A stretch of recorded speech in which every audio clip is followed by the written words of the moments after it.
काही मिनिटातच तयार होणारी घेवड्याच्या शेंगाची भाजी पाहू शकता. किती छान पद्धतीने केले मी. सुकी, पाण्याचा एकही थेंब नाही आहे आणि खायलाही छान लागते. तर पुढे व्हिडिओमध्ये बघा काय काय साहित्य घेतलं आहे मी. स्क्रिप्ट न करता पूर्ण व्हिडिओ बघत जा. पाहू शकता किती छान आहे. तर चला रेसिपीला सुरुवात करूया. नमस्कार, मी अस्मिता क्रिएटिव्ह किचनमध्ये तुम्हा सर्वांचं स्वागत आहे. आज मी बनवणार आहे घेवड्याची शेंगाची भाजी. घेवडा घेतले मी, कट करून घेतले.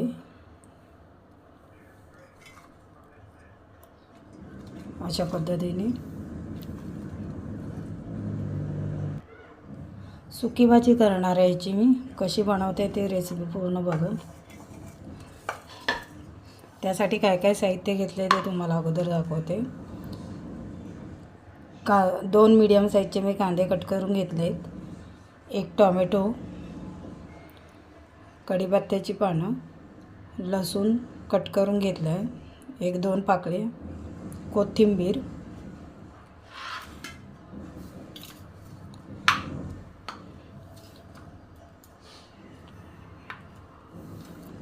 गरम मसाला अर्धा चमचाच घेतला आहे मी पावडर. हळद अर्धा चमचा,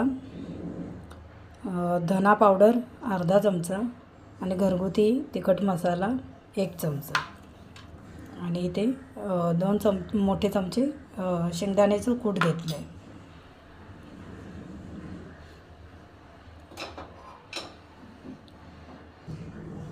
कढई घेतली,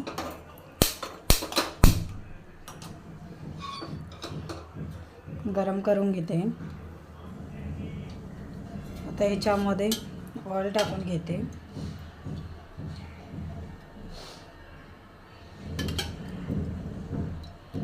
अगदी काही मिनिटांमध्येच भाजी तयार होते.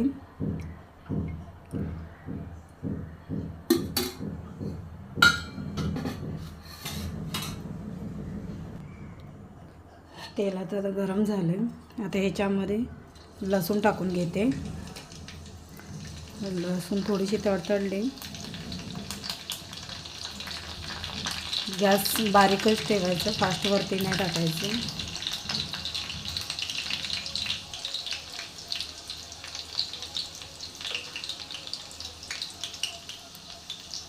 आता कांदा टाकून घेते.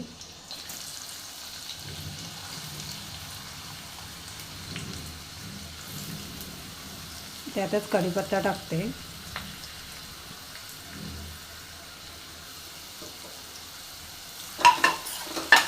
व्यवस्थित भाजून घ्यायचं. कांदा व्यवस्थित नरम होईपर्यंत ह्याला व्यवस्थित फ्राय करायचं तेलावरती.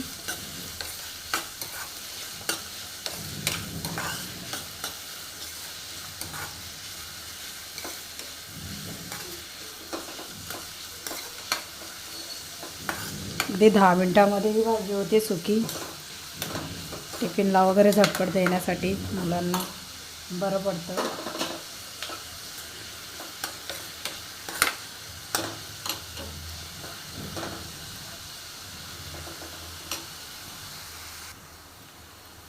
कांदा आता व्यवस्थित भाजून झाले. आता टोमॅटो टाकून घेते. टोमॅटोला पण व्यवस्थित याच्यामध्ये भाजून घ्यायचे. थोडीशी कोथिंबीर टाकते तडक्यामध्ये. मी जर स्वाद छान येतो.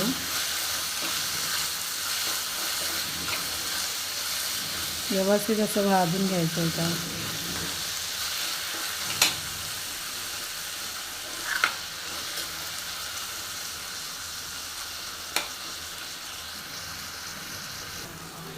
टोमॅटो ही व्यवस्थित भाजून झाले. आता ह्याच्यामध्ये घरगुती मसाला, हळद आणि धना पावडर हे याच्यामध्ये टाकून घेते.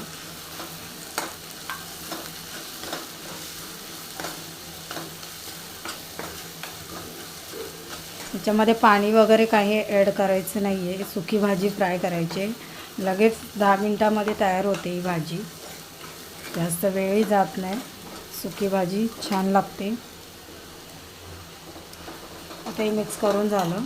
आता हे घेवडा मी व्यवस्थित कट करून हातानेच कट केले, चाकूने वगैरे कट केलेलं नाही, कारण ह्याची जे साईडचं हे असतं ना ते काढायचं. हे बघा असे धाग्यासारखे, त्यासाठी हातानेच कट करून घ्यायचं, कारण आतमध्ये कीड वगैरे पण असते. त्याच्यामुळे व्यवस्थित आधी खोलून बघायचं, चेक करायचं आणि मगच कट करून घ्यायचं. आता मी याच्यामध्ये टाकून घेते.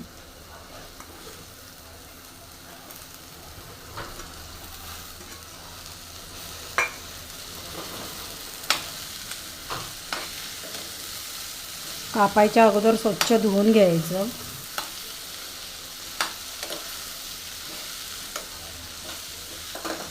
म्हणजे ह्याच्यामध्ये पाणी राहत नाही.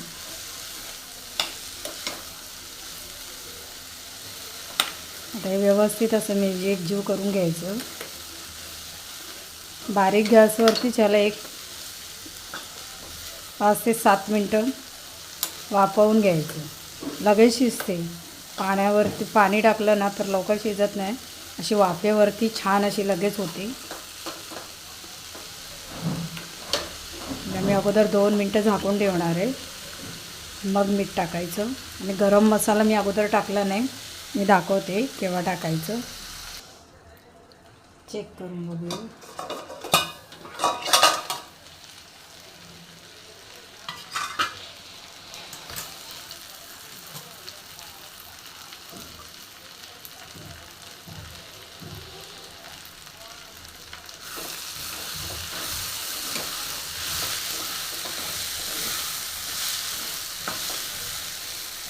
स्टीम लागले व्यवस्थित.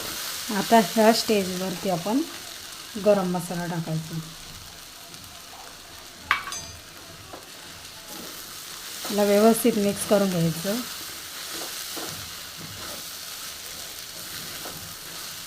टोमॅटोलाही हलकंसं पाणी सुटतो, त्याच्यामुळे पाण्याच्या ह्याच्यात काही गरज नाही, कारण शेंगाही ओल्या असतात, त्यामुळे तेही ओलसरच राहतं. बारीक गॅसवरती हे केलं ना व्यवस्थित सुकी भाजी छान होते आणि शिजायलाही वेळ लागत नाही, लगेच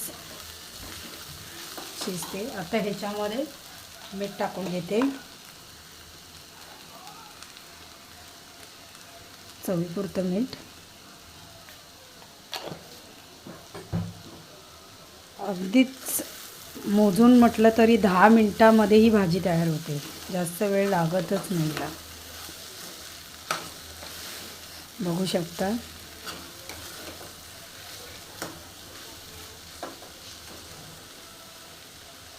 झटपट तयार होते, नक्कीच ट्राय करा.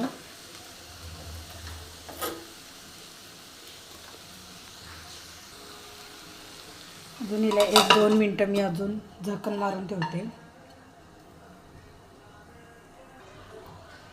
चेक करून बघूया.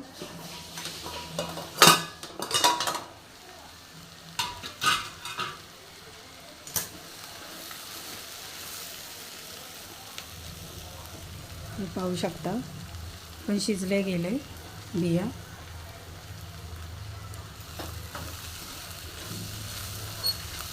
भाजी पूर्ण शिजले. आता ह्याच्यामध्ये मी कूट टाकून घेते.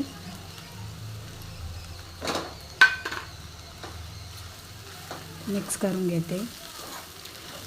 ओलसर राहते, रबरबीत, असं खायला असं सुकं सुकं वाटत नाही, त्याच्यामुळं मी कूट टाकले त्याच्यामध्ये, आणि चव पण छान येते.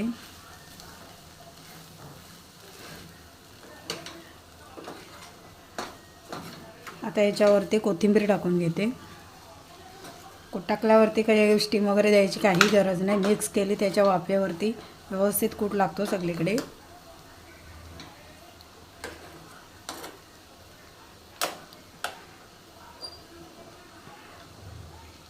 नक्कीच ट्राय करा, लगेच अशी तयार होणारी भाजी आहे.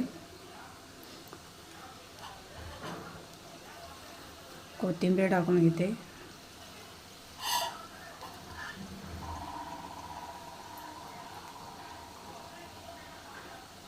भाजी तयार आहे आपली. गॅस बंद करते. कशी वाटली घेवड्याच्या शेंगाची भाजी ते नक्कीच मला सांगा. बाय. लाईक आणि शेअर करायला विसरू नका. भेटूया पुढच्या व्हिडिओमध्ये.